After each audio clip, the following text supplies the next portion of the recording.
Welcome back to another technical deep dive here in the debug zone. Today, we're tackling a big question and breaking it down with insights from other users.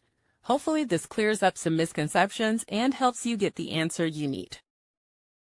So buckle up, stay a little curious, and let's jump right in.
And that's a wrap.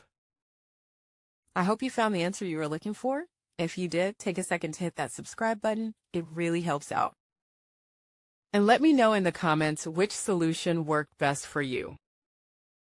See you next time in the debug zone.